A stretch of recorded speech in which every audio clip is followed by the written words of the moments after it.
여러 번 언급이 되었습니다만 오늘 이 자리는 교회사적으로나 또 시대적으로나 역사적인 자리라 하겠습니다.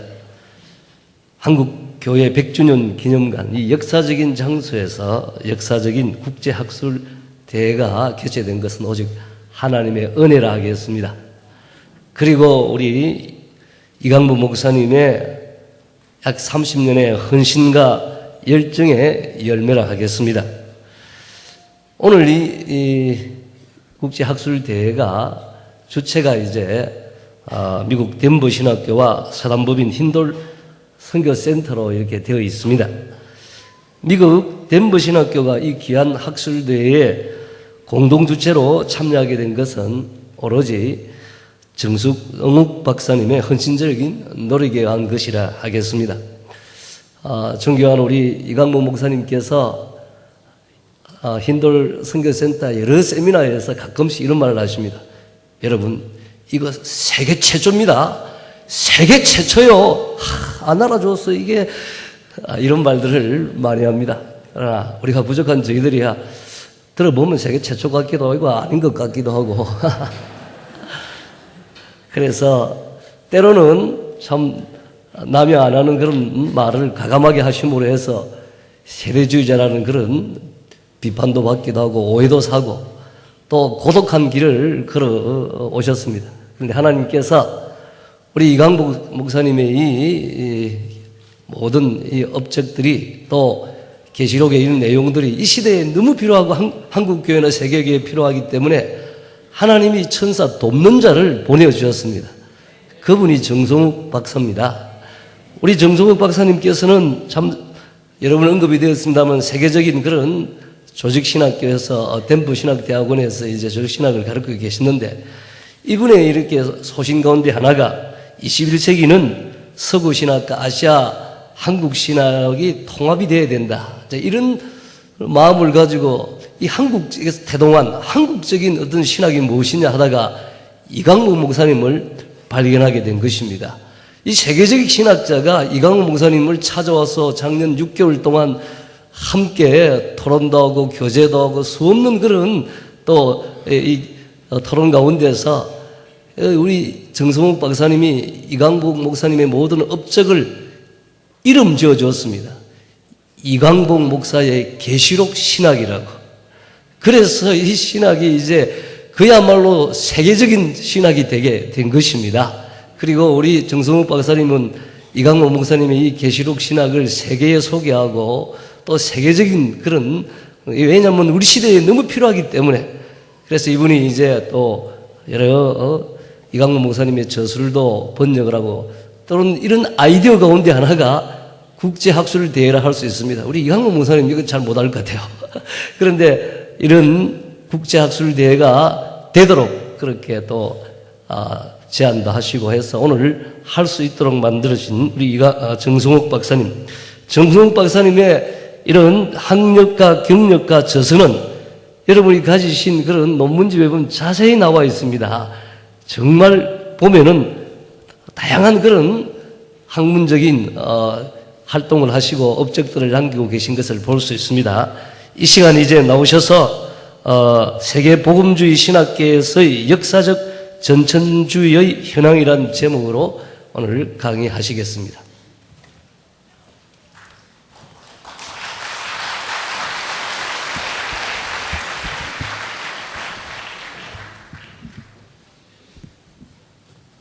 할렐루야. 네. 기도하고 시작하겠습니다. 하나님 아버지, 이 귀한 학술대회를 주의 귀하신 섭리를 따라서 개최하게 하시고 사랑하는 주의 동력자들을 이 자리에 함께 불러주셔서 재림신앙과 종말신앙의 새로운 각성과 또 서구화와 아시아의 종말론의 통합을 위해서 귀한 이 대회를 인도하신 것을 감사합니다. 오늘 이 시간 첫 번째 발제를 시작합니다. 주님께서 이 시간 주장하여 주시고 하나님의 놀라운 진리가 선포되는 역사가 있도록 인도하여 주시옵소서. 예수님의 이름으로 기도합니다. 아멘. 오늘 제가 첫 번째로 발제를 하게 되었습니다. 제목은 세계 복음주의 신학계에서의 역사적 전천년주의의 현황입니다. 이 논문을 제가 처음부터 끝까지 읽게 되면은 여러분들 중에 지금 뭐 식곤증도 있고 오후라서 졸리시기도 하시고 혹시나 해서 제가 이걸 읽지 않고 제가 요약을 해서 강의식으로 강의를 하도록 하겠습니다. 그 다음에 그 강의를 마친 다음에 마지막 부분에 결론적으로 제가 갖고 있는 이 발제문의 신학적인 역사적인 의의에 대해서 여러분들에게 말씀드리는 것으로 제가 마무리하고자 합니다. 한번 지금 여러분이 가지고 계신 논문집의 첫 번째 페이지 12페이지를 보시면서 제가 말씀을 드리도록 하겠습니다. 교회 역사상 우리 종말론에 있어서 뭐 대부분 여기 계신 우리 목사님들, 여기 계신 분들 지금 대다수가 목사님이라고 제가 생각을 합니다. 그래서 목사님들 또 그 외에 관심 있으신 우리 성도님들, 종말론에 4가지 관점이 있습니다. 역사적 전천년주의, 그다음 세대주의, 후천년주의, 무천년주의 4가지 주의, 학설, 학파가 교회 역사 2000년 동안 교회 역사 속에서 등장했다가 또 흥기했다가 또 많은 사람들의 관심에서 사라지기도 하고 또 관심을 받았다가 스팟라이트를 받았다가 또 스팟라이트를 받지 못하고 이렇게 4가지 이 학파가 교회사를 통해서 계속해서 어떤 의미에서 순환적으로 어떤 때는 역사적 전천년주의가 흥기를 하고 어떤 때는 또 무천년주의가 흥기를 하고 어떤 때는 또 세대주의가 또 흥기를 하는 이런 그 부침의 역사를 계속해 왔습니다. 그러나 제 개인적인 확신은 역사적 전천년주의, 지금까지 우리 전통적으로 내려왔던 역사적 전천년주의가 성경에서 우리에게 가르치고 있는 성경 말씀이 우리에게 증거하고 있는 종말론에 있어서 가장 성경적인 접근이다, 가장 성경적인 틀이다, 가장 성경적인 구조다라는 데 대해서 개인적인 확신을 가지고 있습니다. 그런데 놀라운 것은 이제 우리 한국 상황인데요. 우리 한국 상황은 역사적 전천년주의가 지금은 우리 목회자들의 이 목회 현장에서는 아직까지도 우리 역사적 전천년주의가 명맥을 유지하고 있고 그 일을 위해서 제가 조금 이따 다루겠지만은 몇 분의 훌륭한 우리 목사님들 또 우리 앞에 있는 선대 신학자분들이 수고를 해오셨습니다만은 1990년대 이후로 지금 우리 한국 신학교, 공식적인 신학교에서는 무천년주의가 대세를 지금 이루고 있는 상황입니다. 1990년대 이후로 지금 2012년까지 약 지난 20년 동안 무천년주의가 지금 대세를 이루고 있습니다. 그것이 장로회 신학대학이든 총회 신학대학이든 고려 신학대학원이든 우리 장로교의 대표적인 신학교들 또 그 외에 다른 교단의 신학교, 감리교나 선결교나 나사렛교나 그런 다양한 신학교에서 무천년주의가 지배적인 흐름을 유지하고 있기 때문에 사실은 제 개인적인 확신으로는 성경적인 종말론이 신학교에서 가르쳐지고 있지 않다는 사실입니다.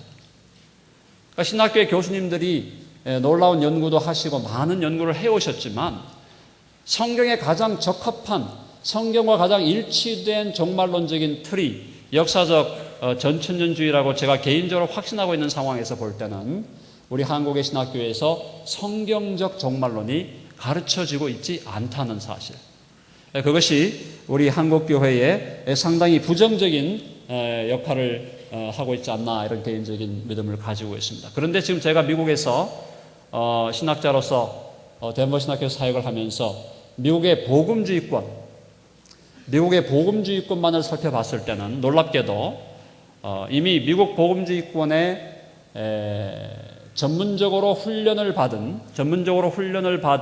신학자들의 50% 이상 대다수가 역사적 전천년주의를 자신의 종말론적인 관점으로 지탱하고 있다는 사실을 발견하게 되었습니다. 그것이 50%가 될지 60%가 될지 70%가 될지 정확한 퍼센티지를 따져서 조사하기는 어렵겠지만 적어도 이미 미국 복음주의 신학계에서 특별히 신학교에서 가르치고 있는 복음주의 신학계의 학자들, 성경신학자들이나 조직신학자들이나 모든 영역의 신학자들의 대다수가 역사적 전천년주의를 가장 성경적인 종말론의 틀로 그렇게 인식하고 있고 그렇게 믿고 있고 그렇게 신학교에서 지금 가르치고 있다는 사실입니다. 바로 이제 그런 것들을 제가 여러분들에게 소개하면서 미국이나 한국 그 외에 다른 우리 서구 또 유럽이나 또 그 외에 다른 어떤 그 라틴 아메리카나 아프리카나 전 세계에 걸쳐서 역사적 전천년주의의 현재의 현황이 어떤 것인가를 여러분들에게 소개하는 논문이 제 논문이 되겠습니다. 그런데 논문의 지금 한계는 아직까지 제가 연구를 깊이 하지 못해서 다른 지역, 지금 아시아 지역과 북미 지역에 대해서는 제가 지금 연구를 했지만 라틴 아메리카나 아프리카 지역에서는 지금 어떻게 진행되고 있는지 정확하게 알 수 없지만 최근에 제가 들은 소식으로는 라틴 아메리카에서도 역사적 전천년주의가 가장 성경적인 틀이라는 데 대해서 합의를 가지고 많은 라틴 아메리카 복음주의 교회들과 성도들이 역사적 전천년주의를 지탱하고 있다는 그런 소식을 접하게 되었습니다. 그 다음 좀 넘어가겠습니다. 넘어가서 자, 그렇다면 역사적 전천년주의의 지난 2000년간의 교회사에 있어서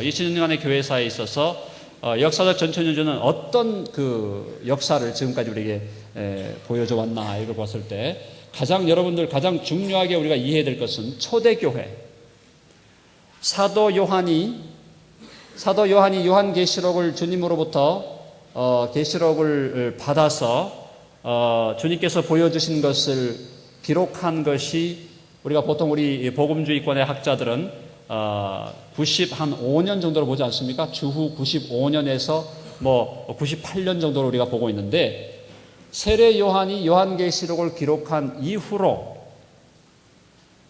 약 300년이 지난 400년 때까지 그러니까 초기 우리 사도 요한 이후에 초대교회를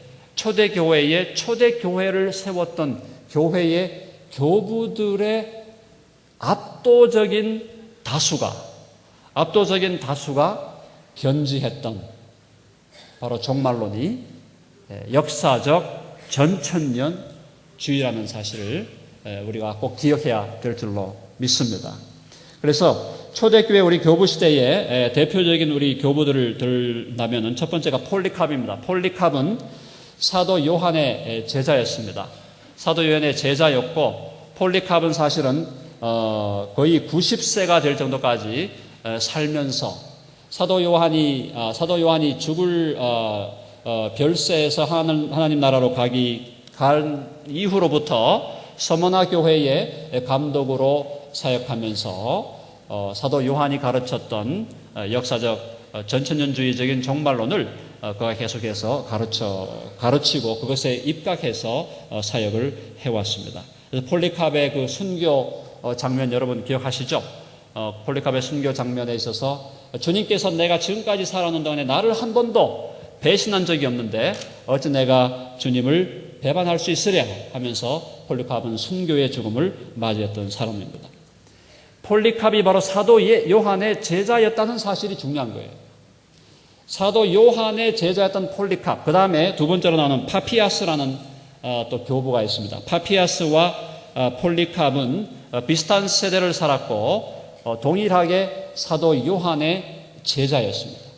사도 요한의 직계제자 폴리캅과 파피아스 혹은 파파야스라고 부르는 이 두 사람의 대표적인 교부가 역시 그들이 사도 요한으로부터 배웠던 역사적 전천년주의적인 그 틀 속에서 종말론을 견지하고 또 그런 종말론적인 신앙을 가지고 또 특별히 우리 그 역사 전천년주의에 의하면 결국은 그 틀이 무엇입니까? 그것은 예수님이 오시기 전에 적그리스도의 세력이 등장할 것이고 7년 우리가 문자적인 7년이 아닐지라도 7년의 근접한 기간 동안에 대환란이 있게 될 것이고 그 대환란 동안 교회가 그 대환란 속에서 핍박을 당하지만 그러나 하나님의 놀라운 기적적인 보호를 받게 될 것이고 그리고 주님께서 다시 오실 때에 교회가 다시 오시는 그 대환란이 끝나는 그 시점에서 주님께서 다시 오실 때에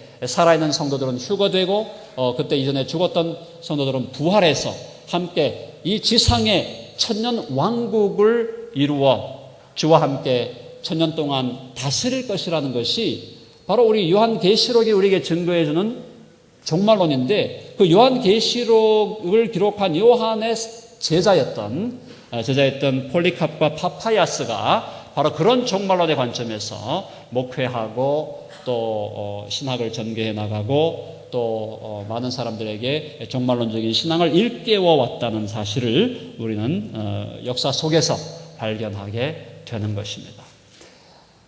지금 이 폴리캅과 파파야스 다음에 이제 순교자 저스틴이라는 사람이 있는데요.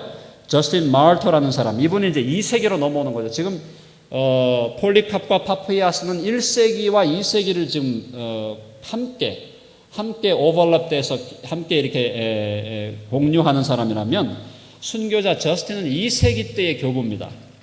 그래서 이 저스틴 역시 기독교의 진리의 변증가로서 놀라운 역할을 감당했었고 이 순교자 저스틴 역시도 사도 요한과 폴리캅과 또 파피아스로 이어지는 역사적인 전천년주의적인 틀에서 종말론을 해석하고 그 종말론적인 시각을 가지고 교회가 환란을 당할 것이고 적그리스도가 등장할 것이고 그 환란을 교회가 이기고 극복하고 승리할 때에 그때 주님께서 다시 오실 것이고 그 이후에 천년왕국이 이 지상에 세워질 것이라는 그런 큰 틀을 가지고 종말론적인 신앙을 전지했다고 우리는 성경을 통해서 우리 역사를 통해서 발견할 수가 있습니다.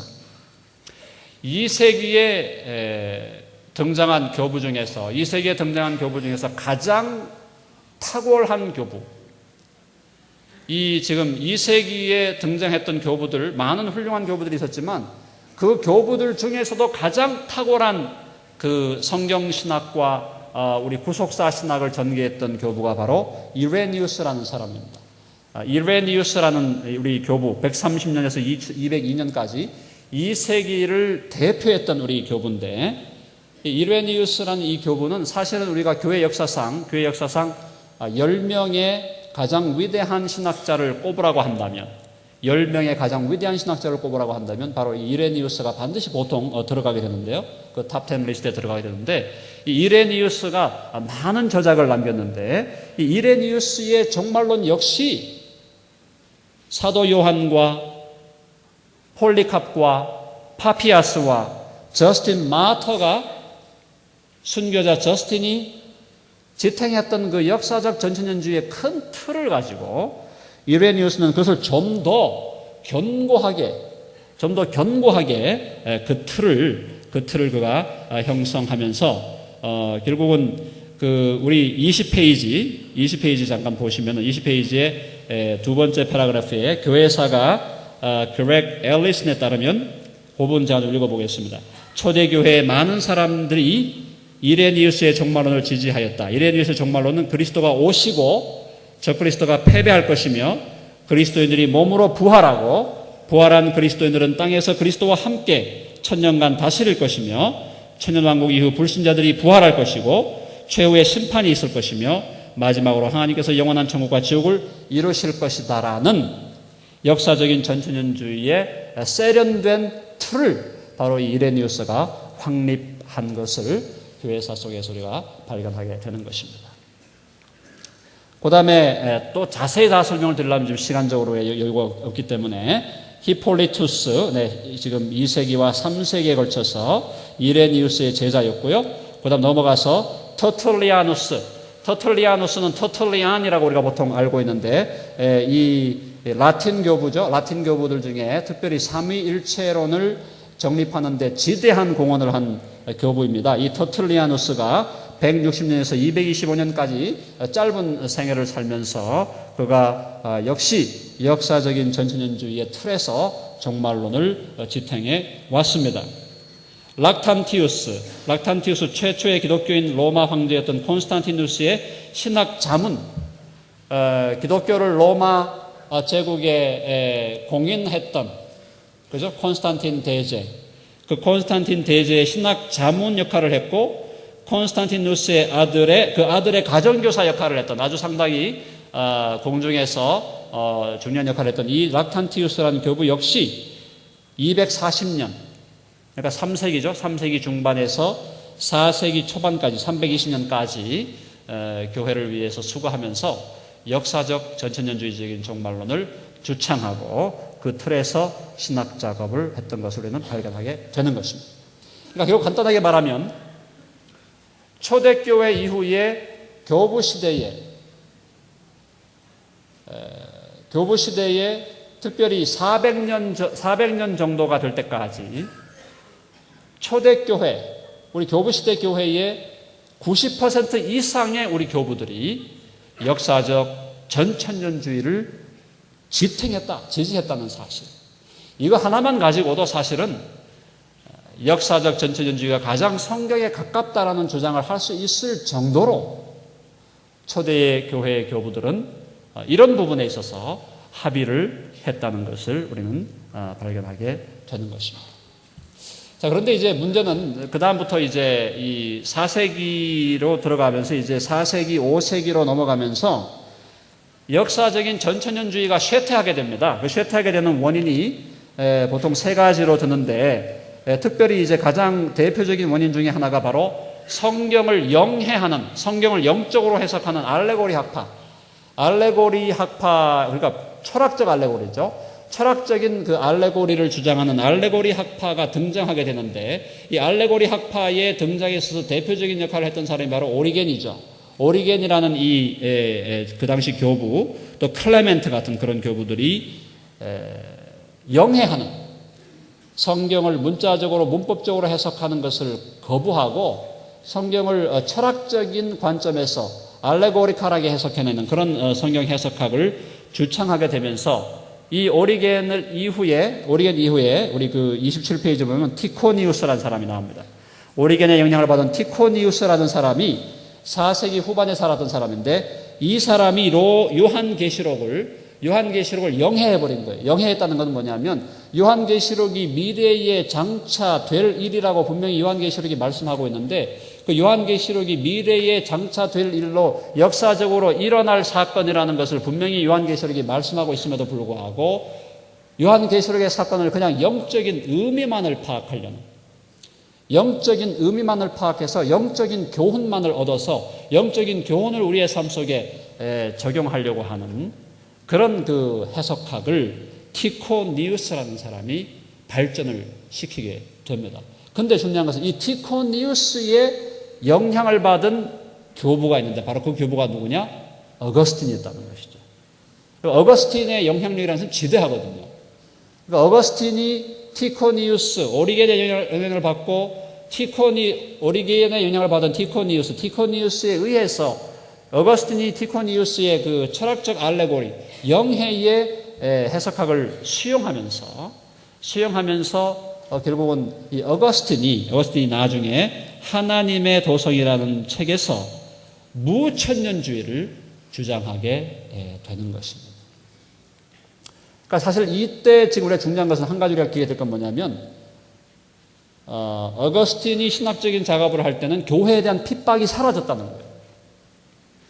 교회에 대한 핍박이 살아있는 동안에는 예수님의 재림에 대한 간절한 기대와 소망을 가지고 요한계시록이 증가하고 있는 그대로의 역사적 전천년주의적 관점에서 종말론을 지탱했는데 313년 기독교가 공인되고 381년 기독교가 국교가 되면서 그 어간에 바로 지금 그 어거스틴이 회심하지 않습니까? 어거스틴이 그 어간에 회심을 하면서 어거스틴이 신학 작업을 해가면서 결국은 핍박이 없는 교회의 승리, 교회가 승리한 시대, 교회가 국교의 시대가 되고 로마 제국의 국교가 된 시대에 신학 작업을 해나가면서 결국은 천년 왕국이 없다는 주장을 하는 무천년주의적인 종말론을 그가 전개하게 된 것입니다. 사실 이것은 상당히 우리 이 신학사로 볼 때, 제가 개인적으로 볼 때는 물론 하나님의 큰 섭리가 있지만 개인적으로 볼 때 좀 안타까운 일이었다라고 저는 생각하고 있습니다. 자, 그 이후에 어거스틴이 이제 무천년주의를 주장한 이후에 중세시대 천년간 로마 천주교회의 공식적인 종말론은 무천년주의였다는 것이죠.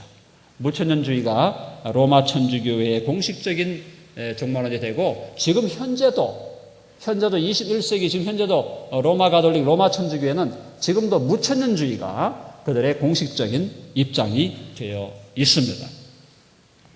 자, 중세가 지나서 이제 우리 종교개혁 시대로 들어갑니다. 종교개혁 시대 때 우리가 잘 알고 있는 루터와 칼빈과 같은 위대한 우리 신앙의 선배들이 로마 교회의 타락을 고발하고 성경적인 복음을 회복하고 놀라운 개혁의 역사를 이루었습니다.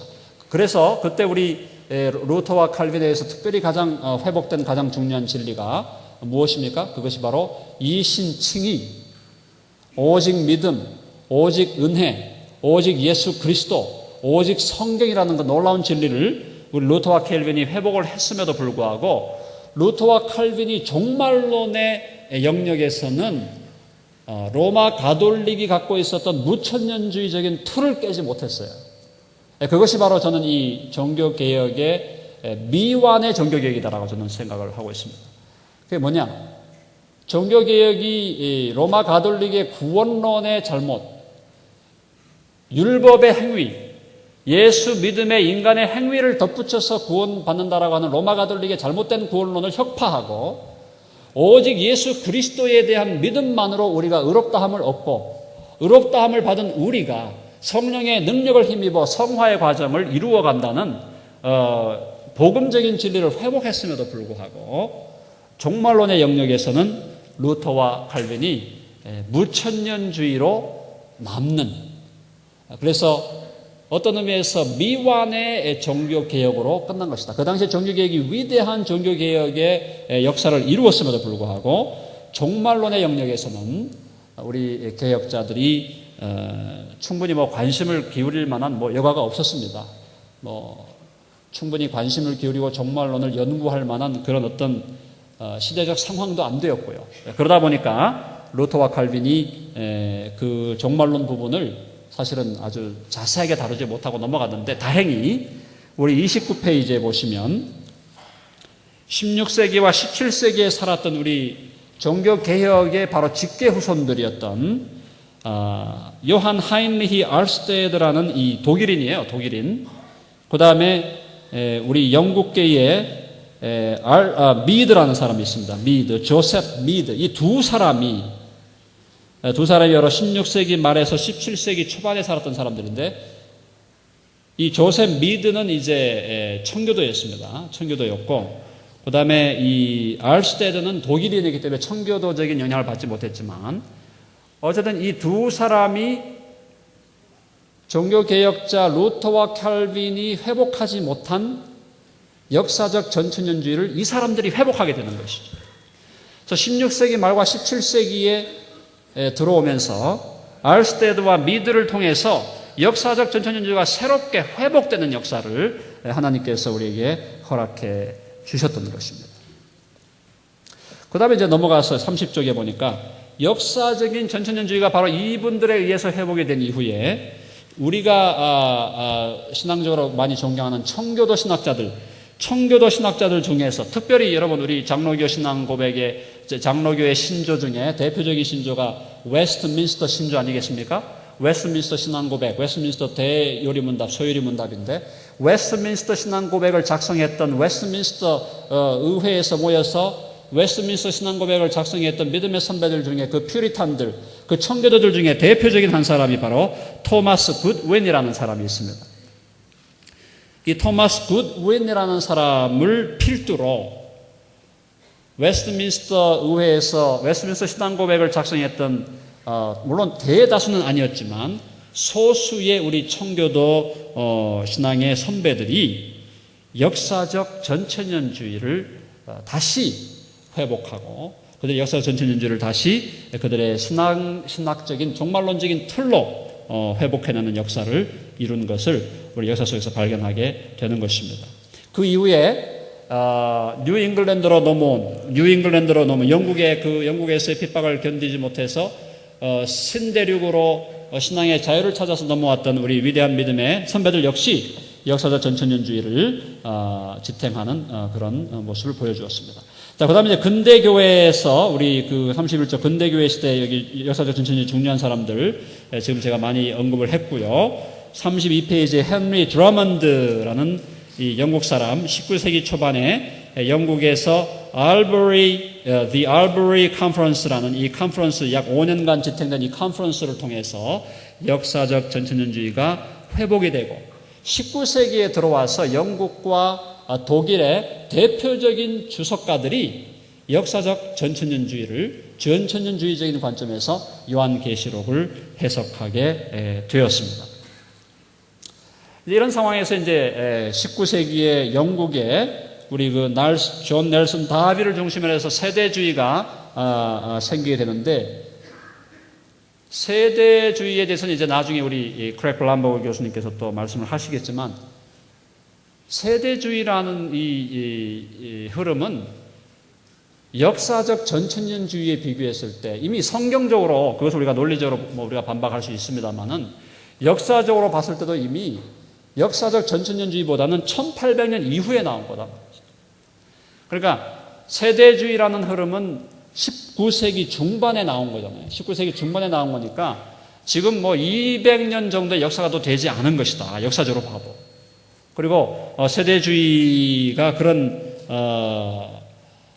짧은 역사 속에서 세대주의가 왜 확산되게 되었나? 그것은 무엇보다도 세대주의가 가장 강조해왔던 징조, 세대주의가 징조를 학해왔고, 그 다음에 세대주의에서 예수님의 재림에 대한 특별히 징조를 강조했다는 점에서 세대주의가 학자들뿐만 아니라 일반 대중에게 상당히 어필하는 그런 흐름을 이루게 되었습니다. 그래서 미국에서는 지금도 세대주의가 신학을 연구하는 학자들이 아니라 일반 대중에는 아직도 세대주의가 강한 영향을 미치고 있죠.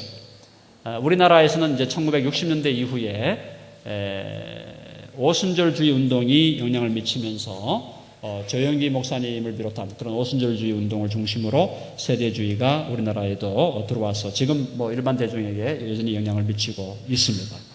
자, 그러나 우리가 중요한 것은 현재 20세기와 지난 20세기와 21세기에 들어와서 20세기와 21세기에 들어왔을 때 특별히 서구, 미국을 중심으로 한 서구, 영국을 중심으로 하는 이 유럽, 그래서 북미와 유럽에 속해 있는 우리 복음주의 신학자들, 예수 그리스도가 오직 예수 그리스도만이 우리의 유일한 주님이시고 오직 성경만이 절대 하나님의 영감으로 기록된 무오한 하나님의 말씀이라고 믿는 복음주의자들의 대다수 학자들이 지금 역사적 전천년주의를 지탱하고 있다는 것을 지금 제가 여기서 몇 가지 증명을 드리면 첫 번째 찰스 어드만이라는 사람이 있습니다. 찰스 어드만이라는 사람이 20세기 초반에 프린스턴 세미너리에서 가르쳤습니다.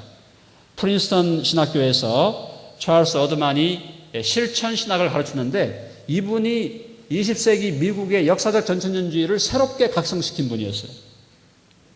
근데 놀라운 것은 이 찰스 어드만이 프린스턴에서 가르치고 있을 때 박형룡 박사님께서 이 찰스 어드만에게서 배웠다는 겁니다. 그러니까 찰스 어드만이 프린스턴 신학교에서 역사적 전천년주의적인 관점에서 강력하게 그 종말론 어떤 신앙을 가르치고 있을 때 그 당시에 박형룡 박사께서 프린스턴에서 유학하고 있는 동안에 역사적 전천년주의를 이 찰스 어드만에게서 배운 것이 아닐까. 현재 역사적 다큐멘테이션, 증거는 없지만 그럴 가능성이 상당히 있다. 제가 나중에 자세히 좀 살펴보려고 합니다만은 어쨌든 프린스턴의 이 찰스 어드만이 역사적 전천년주의를 강력하게 옹호했습니다. 그 다음에 찰스 어드만 이후에 20세기 말에 와서 역사적 전천년주의의 부흥에 가장 강력한 영향을 미쳤던 사람이 바로 우리가 잘 알고 있는 풀러 신학교의 조지 레드 교수. 조지 레드 교수가 물론 돌아가셨습니다만은 1982년도에 별세하셨는데, 이 조지 레드 교수가 사실은 그분의 연구를 통해서 역사적 전천년주의를 다시 한번 미국을 중심으로 한 서구 세계에서 새롭게 발전시킨 그런 중요한 학자가 되겠습니다. 그 다음 넘어가서 현재 36페이지 서구의 역사적 전천년주의 성경신학자들 로버트 건드리라든가 그 다음에 D.A. 칼슨, 우리 트리니티 에반젤리컬 디비니티 스쿨의 D.A. 칼슨과 같은 교수, 그 다음에 트리니티에서 오랫동안 신학을 가르치다가 지금 웨이튼대에 가 있는 더글라스 무 교수, 그 다음에 우리 지금 덴버 신학교의 우리 간판 우리 교수님으로서 덴버 신학교가 자랑하는 크랙 블람버그 교수님, 계속해서 역사적 전천년주의를 지탱해 오고 있습니다. 그 다음에 그 외에 여타 성경신학자들,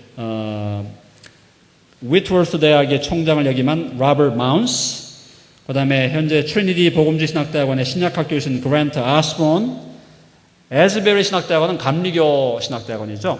감리교, 미국 연합감리교에 소속된 복음주의 신학교인데, 에즈베리 신학대학원에 있는 크랙 키너 교수, 그 다음에 영국 출신의 신약학자로 스펄전 대학에서 학장을 역임했던 비슬리 머레이, 조지 비슬리 머레이 교수님, 또 구약신학계의 세계적인 권위자인 덴버 신학계의 리차드 헤스 교수님, 그 다음에 또 에즈베리의 신약신학 교수로 있는 벤 위더링턴 교수님, 그리고 구약윤리학의 우리 덴버 신학교의 데니 캐롤 교수님, 또 호주의 무어 칼리지에서 성경신학 작업으로 아주 탁월한 성경신학 작업을 했던 그레이엄 골즈워디 교수님, 이런 분들, 이런 성경신학자들이 이런 분들 대표적인 분들입니다. 여러분들 연구를 해보신 분들은 아시겠지만 대표적인 신약학자들이고 성경학자들인데 이분들이 역사적 전천년주의를 지탱해 오고 있습니다.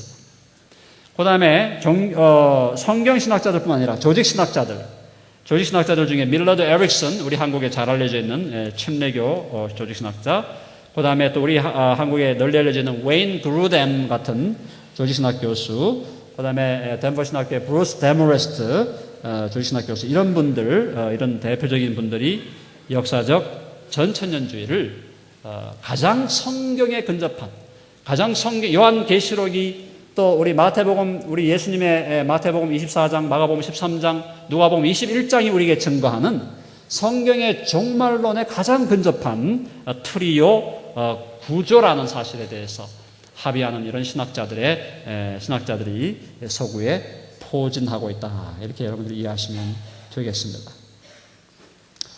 자, 이제 시간이 얼마 남지 않았습니다만 아시아 복음주의 신학계에서 역사적 전천주의 현황에서 아시아에서는 제가 다른 나라를 다 연구할 수 없었던 한계점이 있습니다. 그러나 우리 한국 교회사가 120년 정도 됐는데 그 기간 동안에 역사적 전천년주의를 어떤 분들이 지탱해 왔나를 연구했을 때 대표적인 분 역시 우리가 잘 알고 있는 박형룡 박사님께서 역사적 전천년주의, 조직신학, 교회신학의 내세론에서 자세히 다루고 있고요. 이 부분은 우리 이한수 우리 교수님께서 또 자세히 언급을 하시리라고 봅니다. 그 다음에 주경신학의, 우리 한국의 주경신학 그러면은 박윤선, 이상근 아닙니까? 그죠? 박윤선, 이상근 우리 두 분 박사님이 우리 한국 주경신학의 대표자이신데 두 분 다 우리 별세하셨습니다만은 박윤선 박사님 역시 역사적 전천년주의에 입각해서 요한계시록을 해석해 주셨습니다. 그 다음에 이제 현재 살아계신 분들 중에 가장 대표적인 분들 중에 한 분이 우리 박수암 장신대 명예 교수님, 박수암 장신대 명예 교수님께서도 요한계시록을 역사적 전천년주의의 큰 틀에서 해석하고 역사적 모스크바 장로의 신학교 총장으로 재직한 바 있죠. 그래서 박수암 교수님께서도 이어서 우리 논찬을 해주시라고 생각합니다. 그 다음에 한정건 우리 교수님, 현재 고신대 신학대학원 원장으로 계신 한정건 교수님 역시 역사적 전천년주의를 지탱하고 있고요. 근데 놀라운 것은 우리 신학교에서, 우리 한국의 신학교에서 역사적 전천년주의는 사실은 너무나 약화되어 버렸습니다. 우리 개인적으로 역사적 전천년주의를, 확신을 갖고 있는 교수님들이 도로도로 계시지만 이미 지금 무천년주의가 다 지배해버렸어요. 그러다 보니까 요한계시록을 연구하고 역사적 전천년주의에 입각해서 종말론을 세우려고 하는 일군의 목회자들이 등장하게 됐습니다. 일군의 목회자들이 등장하게 됐는데 그 목회자들 중에 대표적인 분이 바로 2006년에 별세하신 김형태 목사님입니다. 이분은 이제 통합 측, 예당 통합 측 목사님이셨고요. 김형태 목사님께서도 아주 다양한 활동과 저수를 통해서 특별히 다시 오실 예수님에 대한 징조를 강조하는 그런 놀라운 그 사역을 감당함으로 제가 지난번 미국에 가보니까 미국에서 김형태 목사님을 따르는 상당한 부류의 우리 목사님들이, 상당수의 목사님들이 김형태 목사님을 따르고 있는 것을 제가 발견하게 되었습니다. 지금 우리 현재 한국은 어떻게 되는지 모르겠지만 미국에서 그 김형태 목사님을 따르는 분들이 계속해서 종말론 컨퍼런스를 좀 열고 있는 것을 제가 발견하게 되었습니다. 그 다음에 우리 현재 살아계신 분 중에 민병석 목사님, 총회신학대학원을 졸업하신 신생교회 수십 년간 목회하시고 현재 밤중소리 사역회를 통해서 역사적 전천년주의의 큰 틀에서 종말론을 지금 많은 분들에게 세미나를 통해서 지금 공급을 하고 계십니다. 그 다음에 이제 우리 이광복 목사님, 우리 흰돌 선교센터를 통해서 지난 27년간, 약 30년간 이 목회자들을 중심으로 이 저변에, 우리 한국교회 저변에 역사적 전천년주의를 사실은 외롭게 고군분투하시면서 지탱해 오셨고 이번에 12권에 달하는 계시록 종말론 통합 전집을 통해서 우리 이광호 목사님이 통합적인 역사적 전천년주의라는 새로운 틀을 제시하기에 이르렀습니다. 이제 그것은 전통적인 역사적 전천년주의의 큰 틀을 그대로 계승을 하면서도 역사적 전천년주의가 가지고 있었던 난제들이 있었어요. 이 난제들 때문에 천연왕국 무천년주의자들로부터 많은 공격을 받았는데요. 이 난제들을 우리 이 목사님께서 일관성 있게 자신의 성경 주경적 관점에서 난제들을 해결하는 새로운 대안을 이번에 제시하게 되었고 이 통합적 역사적 전천년주의를 통해서 제가 이제 이 목사님과의 또 만남을 통해서 함께 대화하면서 이 목사님이 통해서 제기된 이 새로운 대안이 상당히 일관성 있는 특별히 아시아적인 한국적 토양에서 창조적으로 제기된 일관성 있는 대안으로 제가 생각하고 지금 함께 또 연구를 해나가고 있습니다. 싱가포르의 토니 시우 교수 이런 분들이 있는데 자세히 다 언급하기는 어렵겠고 이제 결론을 내립니다. 자, 그렇다면 오늘 우리가 이 자리에 모여서 역사적인 전천년주의가 가장 성경에 근접한 것이라고 우리가 그것을 확인한다는 것은 도대체 어떤 의미가 있는가? 오늘날 4개의 학파로 종말론이 갈라져 있는 것은 대단히 유감스러운 일입니다. 유감스러운 일입니다. 특별히 예수님께서 재림하실 날이 점점 다가오고 있고 여러 가지 징조를 통해서 볼 때 예수님의 재림이 정말 가까워 와 있다고 저는 개인적으로 믿는데 이런 상황에서 종말론이 4가지 학파로 갈라져 가지고 그래서 현재 미국의 상황은 한 60년대, 70년대에 많이 싸웠습니다. 미국에서는 60년대, 70년대 많이 싸웠어요. 많이 싸우다 보니까 너무 지친 나머지 지금은 휴전 상태예요. 싸우지 말자. 우리가 다 형제가 아니냐. 우리가 다 그리스도 안에서 형제 자매가 아니냐. 싸우지 말자. 서로 그냥 우리 존중하자. 이렇게 이제 되어 있는 게 미국의 상황이라면 그냥 휴전해 가지고 있어야 될 문제가 아니단 말이죠. 어느 한쪽으로 어느 하나 그 4가지 중에 어느 하나가 어느 한 틀이 가장 성경적인 틀이라는 데서 우리가 합의가 되어야 된다는 것입니다. 저는 그래서 오늘 이번에 우리 학술대를 통해서 적어도 후천년주의는 이제 뭐 더 이상 지금 미국이나 뭐 우리 한국이나 주장하는 사람이 거의 없습니다. 이제 후천년주의를 일단 제껴놓고 그 다음에 세대주의는 학술적인 관점에서는 이미 많은 관심의 대상에서 이미 물러났습니다. 지금 뭐 Left Behind라든가 이런 다른 대중적인 소설을 통해서 지금 명맥을 유지하고 있는 거고. 그래서 세대주의도 학술적인 의미에서의 관심 대상은 아니다. 그렇다면 지금 이제 남은 것이 무천년과 역사적 전천년인데 과연 어느 것이 성경에 맞는 거냐? 그것에 대해서 우리가 적어도 역사적 전천년주의가 세세한 해석으로 들어갔을 때, 상세한 해석으로 들어갈 때는 역사적 전천년주의자들마다 다양한 해석을 가지고 있기 때문에 세세한 해석에서는 다를 수가 있습니다. 또 달라야 합니다. 어떻게 완전한 통일을 이룰 수 있겠습니까? 그러나 적어도 역사적 전천년주의가 이 네 가지 학파의 중에서 역사적 전천년주의가 우리 초대 교부들과 우리 믿음의 선배들이 지탱했던 가장 성경적인 틀이라는 사실에 대해서는 오늘 이 시점에서 우리가 합의를 이루어야 되지 않는가. 그것은 325년 니케아 종교회의에서 삼위일체를 반대하는 이단들을 대항해서 삼위일체론이 합의를 이룸으로 인해서 교회가 한번 새로운 교회의 단합된 역사를 이루었고 16세기 종교개혁 시대의 칭의에 대해서 오직 믿음으로 말미암아 칭의받는 칭의에 대해서 합의를 이룸으로 우리 기독교회가 개혁교회가 새롭게 회복되는 데 큰 역할을 한 것처럼 지금 21세기 예수님의 재림이 가까운 이 시대에 역사적 전천년주의라는 큰 틀에서 우리가 합의하지 못한다면 어떻게 우리가 한 마음으로 예수 그리스도의 재림을 기다릴 수 있을 것입니다. 끊임없이 싸우면서 끊임없이 학파의 주장을 주장하면서 싸우다가 우리가 서로에게 상처 주는 것으로 시간을 낭비해 버릴 것이 아닌가라는 그런 우려를 가지고 오늘 이 학술대를 통해서 역사적 전천년주의의 큰 틀에 있어서 우리가 합의를 가지는 그런 계기가 될 수 있기를 간절히 바랍니다. 마지막 우리 56쪽의 마지막 패러그래프에서 마지막 패러그래프를 제가 읽겠습니다.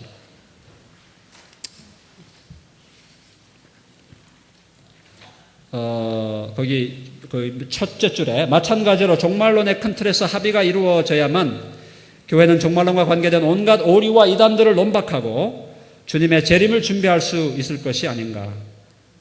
그 다음 역사적 전천년주의가 성경의 가르침과 부합되는 틀이라는 점에서 합의한 학자들 간에 역사적 전천년주의를 어떻게 하면 더 성경적으로 세련되고 난제가 줄어든 견고한 체계로 다듬어 갈 것인가를 논의해야 한다는 것이다.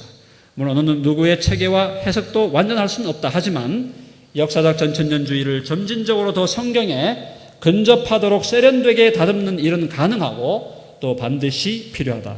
바로 이 작업이 앞으로 종말론과 개혁 연구에 있어서 가장 매우 중요한 과제가 되어야 한다. 그래서 역사적 전천년주의에서 이번 학술대를 통해서 합의를 이룰 수 있기를 간절히 바랍니다.